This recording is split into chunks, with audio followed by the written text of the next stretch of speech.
Every time I get home from a backpacking trip, I realize that there are a couple of items that I didn't even use, and those items are just taking up weight and space inside of my backpack. So today we're going to talk about items that you probably don't need to take backpacking.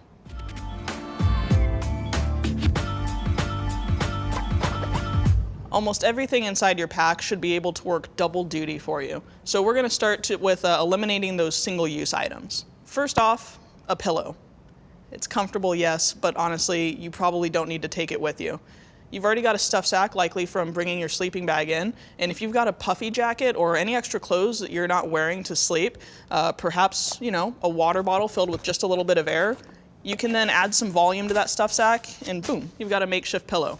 And honestly, sometimes I just do away with the stuff sack altogether and sleep on my balled up puffy. Another item that you don't really need to take with you is a lantern.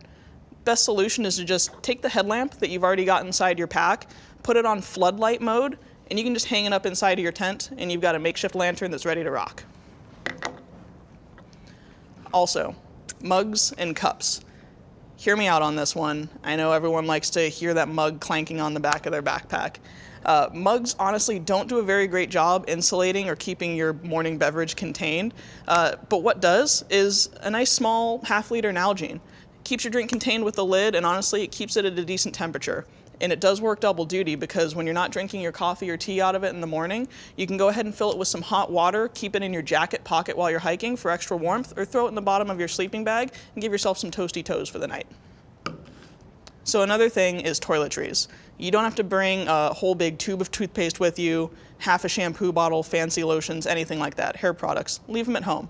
Some options for you instead are to go with a nice travel-sized toothpaste container, travel-sized lotion container if you absolutely need it, or you can go the eco-friendly route and get a nice refillable option as well. So another thing to consider is portion control, whether that's in regard to your clothing, your fuel, what have you. So when I first started backpacking, I had a fresh shirt for each day of the trip. That took a whole lot of bulk, and I wasn't really wearing all of those articles of clothing. So now, when I go on my trips, I've got one set of clothes for my day hikes and one set of clothes to sleep in at night. Of course, I've got my insulating layers and all of that good stuff, but generally when it comes to what else I have, I've got one set of clothing for each occasion. One item of clothing that I would leave at home is anything that's made of cotton. Cotton does a really bad job of cooling you down when you're warm and warming you up when you're cool. So consider wools and synthetics instead. Another thing that you can consider leaving in excess at home is fuel. Fuel can be kind of intimidating. When I first started backpacking, I was worried that I didn't have enough and that I'd be eating a cold or half rehydrated meal. Until I went home, did some experimenting with my stove to figure out just how much fuel it took to boil 1 liter of water. Now that we've got that dialed in, and we do actually have a video for it, it'll be down in the description, I know exactly how much fuel to bring. Something else you can consider is maybe cutting down on your kitchen set. So when it comes to backpacking, all that you really need is your pot, your stove, you've already got your knife with you, and a spork. Leave all the extra pots and pans and any kind of knife set, whatever you've got there, cutting board, at home. And lastly, stuff sacks. Stuff sacks are really great for helping you stay organized and keeping everything together. You can use one for your first aid kit, you can use one for toiletries. But when it comes to all those small odds and ends that are necessities, consider storing those in the lid of your backpacking pack.